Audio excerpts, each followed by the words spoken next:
This conference will now be recorded.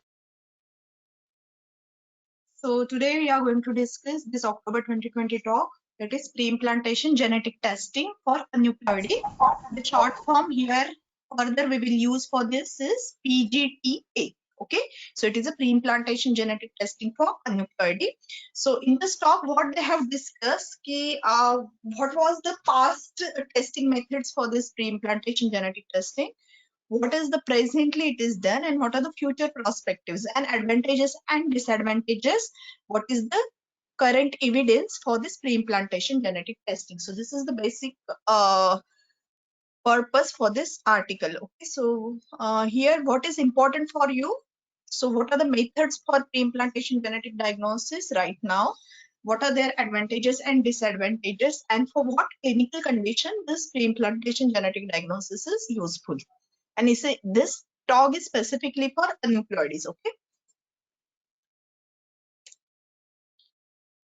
so why PGTA is required? So why this pre-implantation genetic testing for aneuploidies is required? Because whatever the advances in artificial reproductive technique, live birth rate, it is still constant. Okay, so usually it is 29% in less than 35-year-old woman, and it declines gradually to 9% in 40 to 42 years old woman.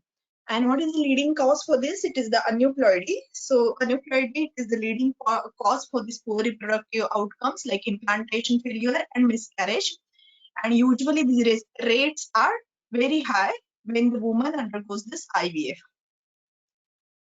So when the embryo is cultured up to the blastocyst, so the prevalence of aneuploid blastocyst, it is in the 30. So when the woman's age is around early 30, so this rate of aneuploid blastocyst, it is percentage of this aneuploid blastocyst, it is around 30%, and it increases up to 90% when the woman is more than 44 years of age. Also, this aneuploidy, sometimes in some studies, they have observed that in less than 35 years of age also, this aneuploidy rates, they are observed as high as 44.9. So almost 45% blastocysts, they are aneuploid. But if you found out those aneuploid blastocysts, and if you don't transfer those and you transfer this euploid blastocyst, then reproductive outcome will be very good. So prognosis will be very good if we avoid this aneuploid blastocyst. So previously, this PGT, it was used to identify embryos which are at risk of inheriting monogenic diseases. So if the person is carrying any genetic disorder, then actually previously this use of this pre-implantation genetic diagnosis to find out certain condition which runs in families like Huntington's chorea and other inheritable diseases or structural chromosomal rearrangements. But because of that, if you do this PGD or PGT, so this PGD will help to rule out those embryos. Now this PGT they are doing also for aneuploidy. So aneuploid embryos, if you remove, then it will be a good thing that you can select embryos which are euploid, and these will be the most competent embryos to transfer. Previous techniques, they failed to show any beneficial results from the use of PGTA, but now advances in technology and robust culture media, and also with vitrification, embryo vitrification techniques, the outcomes, they have improved a lot for this PGTA. So as this talk suggests, they have discussed the past, present, and future. So what are the limitations of past techniques? So in the past, they used this fish for this cleavage stage biopsy. So previously, this was not a blastocyst biopsy, but it was a cleavage stage embryo biopsy. That means day 2 or day 3 embryo biopsy they used to do. And the technique for this pre-implantation genetic diagnosis was what they have employed is fish, that is fluorescent in situ hybridization. So what are the limitations of this fish technique is it allows up to only 12 chromosomes to be screened. So you should have something in mind that what chromosome you want to study. You just can't study it randomly. You can't analyze the whole genome as such. Okay. Also, it depends upon the laboratory staff skill and experience, and there will be scoring errors. Okay, because either loss or damage to nuclear materials or any split or diffuse signals. Also, probe insufficiency and hybridization failure could occur. So all these technical errors can occur in this FISH technique. Also, significant risk of misdiagnosis when you use a multi-probe panel on one cell. Okay, so if you want to diagnose multiple condition in one cell, then it will be risk of misdiagnosis. So the accuracy will be only 92 to 99%. And low positive predictive value, which can result in the exclusion of embryos for transfer that were actually euploid. So the good embryos, those are euploid, these are again found out because of this, they are found out as abnormal because of this low positive predictive value, and it is poor at detecting mosaicism. So all these are limitations of FISH. And again, if you do the biopsy as cleavage stage, that means day 2 biopsy. So day 2 or day 3 biopsy, then it has the potential to harm the embryo. So it will lead to reduced implantation and pregnancy rate. Also, again, it depends upon the staff skill and experience. And with cleavage stage biopsy, you get only a small amount of DNA material to analyze, which may result in either diagnostic failure or false positive, false negative rates. And again, these techniques, they could not detect any mosaicism. So if you couldn't diagnose any mosaicism, then there will be potential for this misdiagnosis and inappropriate discarding of these embryos, because there are high rates of mosaicism in cleavage stage biopsy, and this FISH technique is very poor at detecting this mosaicism. So these are all the limitations of the past techniques which were used for pre-implantation genetic testing. Now, this is again an important stage because I was telling you this cleavage stage biopsy. So cleavage stage biopsy is day 3. You can do at day 2 also. And day 1, you can do either polar body biopsy. So first and second polar body biopsy you can do at day 1. Day 3 you can do cleavage stage biopsy, and day 5 you will do blastocyst biopsy.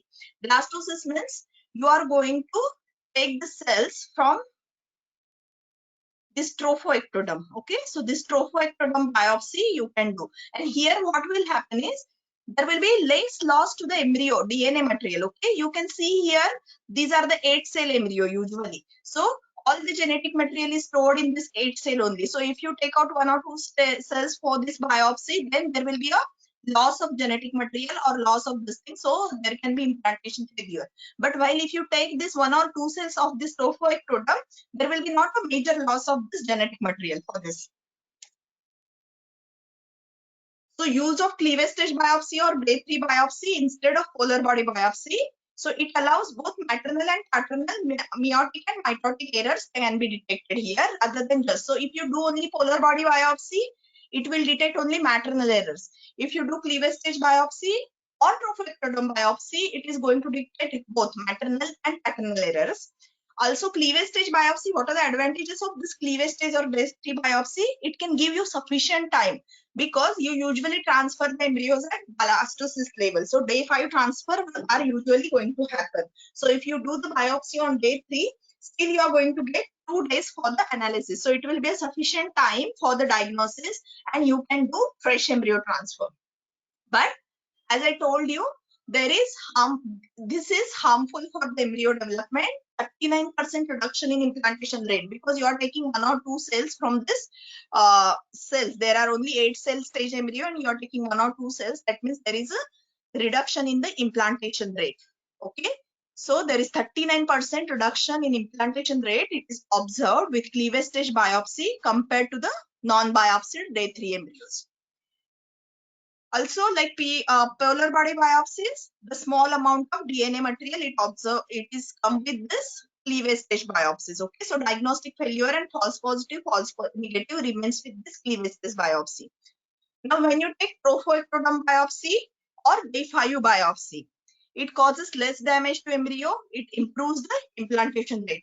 Also, there is more material is available for analysis, lower rates of mosaicism than cleavage stage. So limiting the potential for mosaicism.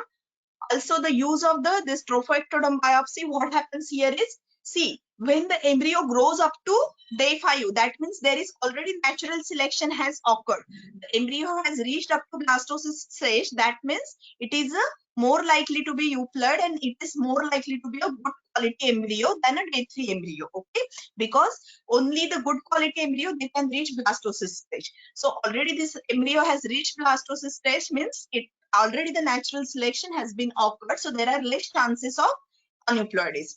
Also, it has been proposed that biopsy technique is less operator dependent in case of trophoectoderm biopsy and more consistent reproducibility will be there. So more positive predictive value can be there with this trophoectoderm biopsy. So there are basically what you have to remember is there are three timing of biopsy. It is divided into three. You can do either polar body biopsy, that is day 1, day 3 biopsy, that is called as cleavage stage biopsy, and day 5 it is either trophoectoderm or blastocyst biopsy. So this is regarding the past techniques. Now coming to the present techniques. What are the techniques which are used nowadays for this PGTA? So these are known as comprehensive chromosome screening. So here you can detect all the chromosomal. So you can analyze all the 23 chromosomes here. All 23 pairs of chromosomes can be analyzed with this comprehensive chromosomal analysis. So what are the techniques which are used is? Now it depends upon, as I told you, see, if you want to do the fresh embryo transfer, you have to do cleavage stage biopsy. If you want to do, if you can vitrify the embryos, then blastocyst biopsy is the preferred one. Okay. If you ask which is the better thing to do, so that is trophoectoderm biopsy. But now, which is the most commonly done? If you ask, it depends upon the what are the methods are available, what is the experience of the operators there. It depends on that. But which is the best quality biopsy? It is the trophoectoderm biopsy. So the newer techniques, these are, or the techniques which are used in present day, these are array comparative genomic hybridization, that is ACGH, real-time quantitative PCR, single nucleotide polymorphism, that is SNP microarray, and next generation sequencing. So these are the four techniques which are used nowadays for this PGTA. This is the automated accurate screening of all 24 chromosomes rather than operator-dependent techniques which only assess the arbitrarily selected number of chromosomes. Also, the advantage of vitrification, it led to marked improvements in embryo cryopreservation. So, if you do even trophoectoderm biopsy also, because of this improvisation in vitrification technique, you can do the frozen transfer, and frozen transfer almost it has a equal result that of a fresh transfer. So what is this ACGH? I don't think you will be required very detailed regarding all this technique, but just they have mentioned in the talk, so I'm going into details of this, but I don't think questions will be asked regarding each detailed technique. But just for your information, so what is this ACGH is? Here the DNA amplification with whole genome analysis is done. Each DNA is labeled with fluorescent probes and then they are combined and hybridized onto the slides with specific chromosome probes. And then depending upon the color coding, you are going to find out what is the whether there is any chromosome gain or loss. Because for aneuploidy, what you have to find out whether there is any extra chromosomal material is there or any loss of the material is not there or not. So here, depending upon the color coding, you are going to find out whether there is any extra material or chromosomal gain or loss is there. And this is done by laser scanner, and analysis of whole chromosome can be done for aneuploidy. Also subchromosomal structural imbalance. So here you can also diagnose this translocation, deletions, all these things. Time taken for this ACGH is 12 to 24 hours. Mosaicism detection level is more than 40 to 50%. And this is the most commonly used method for this PGTA right now. This is extensively validated in all three biopsy stages. So here you can do this, you can use this ACGH for all things, that is polar body biopsy, cleavage biopsy, and blastocyst biopsy. The main disadvantage of this technique is low level of mosaicism detection. Okay. The next, real-time quantitative PCR. It replicates 23 chromosomes.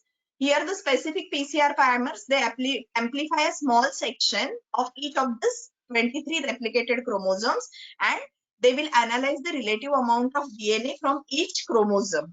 to detect the ploidy status, whether it is extra material is there or not. It is very fast. Time taken is only 4 hours. But here the mosaicism detection level is unknown. It is usually most commonly used in trophoectoderm biopsy. Here there is no need for whole genome analysis. It is very cost effective but unable to detect segmental analysis. See here ACGH you can do segmental analysis, but here you cannot do segmental analysis and it is not validated for the detection of mosaicism. Then SNP microarray, it is similar to that of ACGH, but here the specific single nucleotide polymorphism, it is their interrogated findings. They are compared to the SNP patterns of maternal and paternal origin. And so here you should not go into details of all this technique, but what are the basic advantages and disadvantages is, so here you can identify monogenic and chromosomal disorders in the same state, the same test, and here you can diagnose all trisomy, monosomy, triploidy, haploidy, uniparental heterodisomy. So everything you can diagnose in the single test. Karyomapping can be done in certain cases and it can detect balanced chromosome rearrangements. It is unable to reliably identify post-zygotic trisomy. Post-zygotic trisomy, it is unable to identify, and it is more expensive.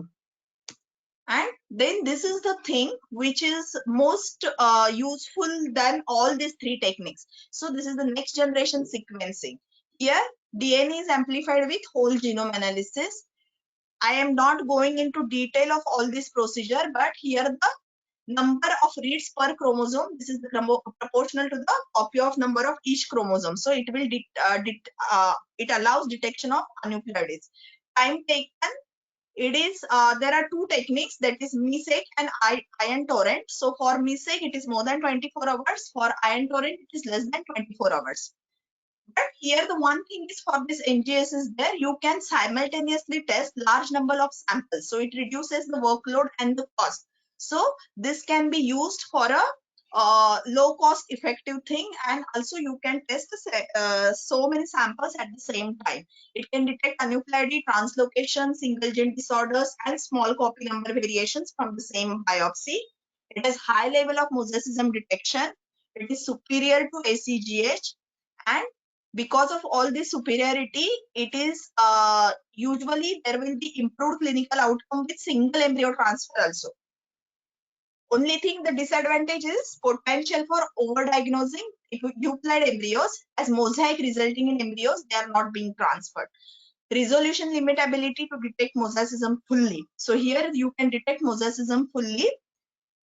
It usually requires frozen cycle because the time taken is around more than 24 hours. So usually it takes time, and because of that you have to freeze the embryos, and depending upon the result, then after in frozen cycles you can transfer the embryos afterwards.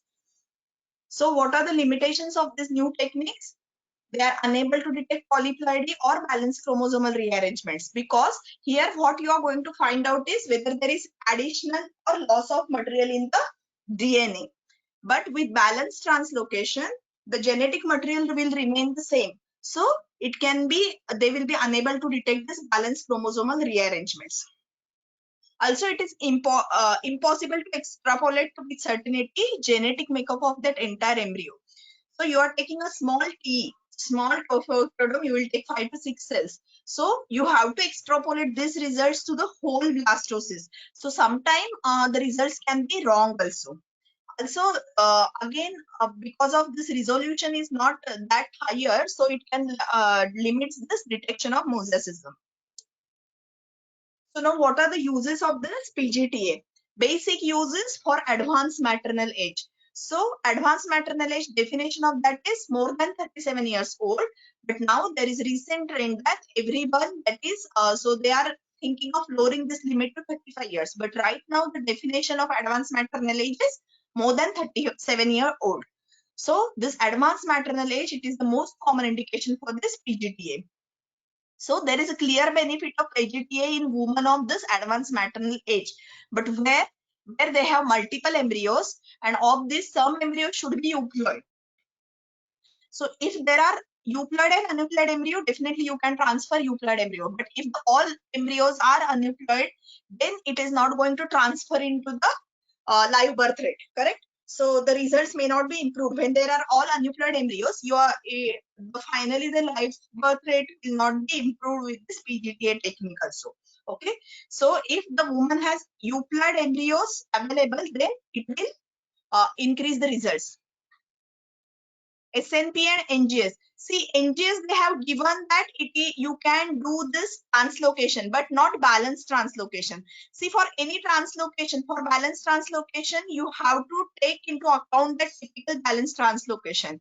If you are going to only quantitatively, you have to identify the gene defect or this thing, then you cannot detect balanced translocation, correct? So PGTA, it improves outcomes, usually implantation and delivery rates, while minimizing the potential for multiple gestation. So if you do this PGTA, you can transfer a single embryo which is euploid. Okay, here you can avoid the double embryo transfer in case of advanced maternal age, which will decrease the number of multiple pregnancies. Okay, so it will also decrease this mortality, morbidity, and economic implications of this multiple pregnancy. So in case of advanced gestational age, if the patient has a single euploid embryo for transfer, then you can transfer that single embryo by using this PGTA technique. For recurrent miscarriage, so this recurrent miscarriage, it depends 1 or 2 consecutive miscarriage as up to 14 weeks. So now the definition everywhere is different. 2 miscarriage, 3 miscarriage. Now they have come down for IVF for 1 miscarriage also. Okay. So up to the recent trials, what they have found out is there is increasing evidence to support the use of PGTA in women with recurrent miscarriage. A recent review concluded that in women who have previously suffered miscarriage caused by aneuploidy, PGTA results in significantly higher implantation rate and lower miscarriage rate. So if the patient is having previous history of miscarriage because of aneuploidy, then this PGTA will be helpful to identify the euploid embryos. And repetitive implantation failure. So what is this definition of RIF? So it is a situation where good quality embryos also they fail to implant despite several IVF cycles.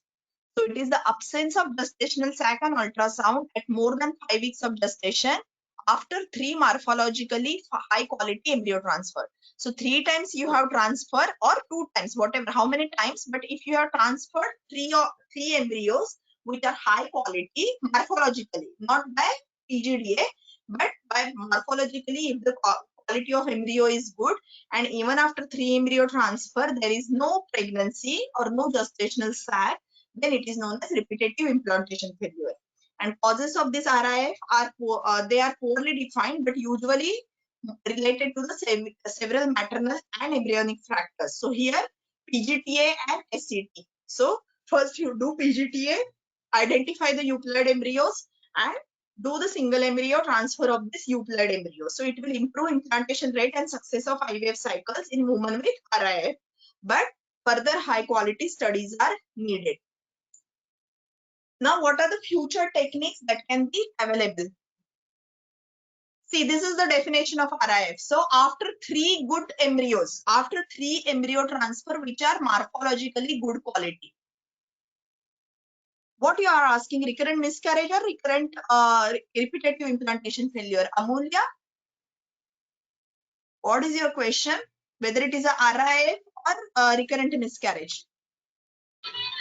Mama, repetitive implantation failure. Yes, I'm not able to hear you. Recurrent miscarriage? The same topic, according to still repetitive implantation failure only.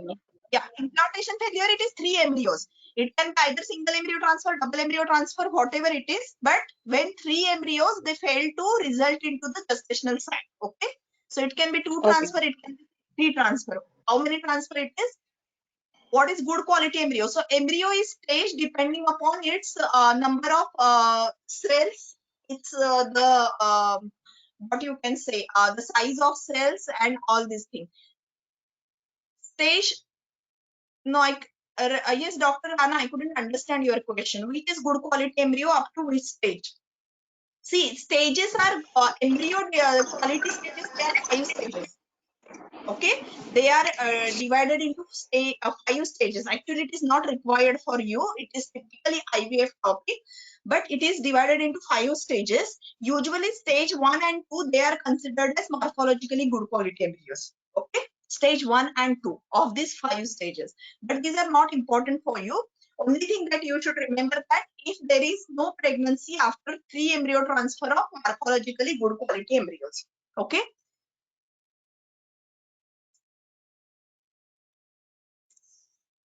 So now what are the future? Hello. Yes. Can you tell me one thing? In a 42-year-old, if the woman has good quality embryo, how much embryo should be transferred? It's 2 or 1? It's 2. 2. After the Even if age good of quality 40, embryos are there. yeah. Even with good quality embryos, you can transfer 2 embryos after the age 40. Okay. Because in NICE, there was, after this chart, there was also, they have mentioned that there should be 1 embryo quality should be transferred if the good quality embryo is there. That's why. See, one if good quality, it is between 37 to 40. Okay. It is between 37 to 40. If the good quality embryo is available, you have to transfer 1 for third cycle. It is for second and third cycle.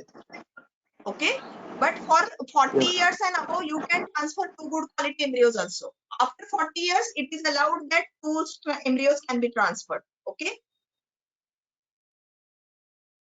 Yeah. So now what is the future? So what are the future techniques which are still in research? So one, it is blastocentesis. So blastocentesis means aspiration of blastocylic fluid from the blastocylic cavity, which contains DNA and certain proteins which are responsible for this regulation during embryo development. Then analysis of spent culture medium. So culture medium which is used by the embryo. So you can use that culture medium analysis to find out any cell-free DNA, okay, from that culture medium. And time lapse. So time lapse, it is now so many centers they are using this time lapse imaging. So what is this time lapse is? It is a continuous monitoring of embryos from the day birth using time lapse imaging technology. So on the incubator, you are getting a computer monitor, and there it will tell you regarding how these embryos are developing. So you can select the good quality embryos with more defined pattern. Okay. So this is the future, but still they are under research. They are not under completely verified stages. So these are the future of this PGTA. Now we have seen so much regarding mosaicism. This is not able to detect mosaicism. This is not able to detect high percentage mosaicism. So mosaicism is what? It is the having 2 or more cell lines, okay, cell lineages in one embryo. So that means when we say Turner, mosaic Turner, so what do you mean by mosaic Turner is one cell lineage is of 45X0 while one cell lineage is of 46XX. Okay, so 2 independent cell lineages, they exist together. It is called as mosaicism. So while earlier PGTA techniques, they estimated that mosaicism occurs in around 6% blastocysts, but now they have shown that mosaicism exists in around 50% of blastocysts. But one thing is there, mosaic embryos, they can implant and they can have healthy pregnancies. Okay, they can have healthy pregnancies, but still there will be implantation rate, they are lower, and miscarriage rates are significantly higher with this mosaic embryos. So we have to find out which mosaic embryos they are good to develop into the healthy pregnancy, and which mosaic embryos they will lead to miscarriage or implantation failure. So this is the area under research. So which mosaic embryos we can transfer, which can result in healthy pregnancy. Okay.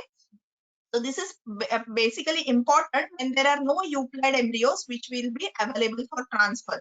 So in that case, you have to find out the grades or degree of mosaicism, and depending upon that, some mosaic embryos can result in healthy pregnancy. So we this is area under research. So they are going to find, they are this thing researching on the thing which mosaic embryo they can transfer and result in healthy pregnancy. So this is again an area of further research. So now coming to the advantages and disadvantages of PGTA. So advantages of PGTA, this is improved implantation, pregnancy and live birth rates, then morphology alone. So right now the embryo is graded according to the only basis of morphology. But if you do the simultaneous PGTA, it is going to result in, you are going to get that which embryos which are euploid. So it can improve the implantation and pregnancy rates. Similar cumulative birth rates can be achieved with fewer transfer, less cryopreservation and fewer miscarriages. So when used with single embryo transfer, it can lead to similar live birth rate, but fewer multiple pregnancies. So reduce emotional trauma because of miscarriage, less morbidity and cost also associated with multiple pregnancy, reduce time to pregnancy and therefore reduce time for treatment. So it is basically critical where there is advanced maternal age. Again, sufficient evidence to justify that implementation of pre-implantation genetic testing, it is the randomized control trials, they are not feasible in this case, correct? Because you can't decide how to randomize it. So here there is sufficient evidence, they have found out that this PGTA is helpful for improved implantation rate. And when you use this NGS or next generation sequencing, the cost can be reduced. Disadvantages are, here the beneficial results, they are sometimes not replicable on per patient or intention to treat analysis. So here you cannot always tell on the basis, on statistical basis, that it is a beneficial thing. Then high cost, whatever it is, in between the morphological grading of embryo and PGTA, definitely PGTA will cost you higher than that. Okay. Also biopsy, it can harm the embryo. There is less than, so it will not have 100% accuracy. Whatever is the technique, the accuracy will not be 100%. And lack of research regarding detection of mosaicism and clinical implication. An argument that there are insufficient RCT data to justify routine implementation. But here conducting the RCT is also difficult in this area. Okay. So this is regarding the PGTA. Finally, what you have to remember from this talk is what are the different techniques and what are the disadvantages and advantages. That is the basic thing that you have to remember from this talk. So thank you today for attending. Tomorrow we will have another. So I'm giving you 1 hour before only, because I can't guarantee that I will be available at that time. So most of the time, if I'm busy, I will not be able to conduct. But still, whenever I get time, I'm trying to do it. Okay. So bye for now. Thank you, ma'am. Thank you. Thank you, ma'am.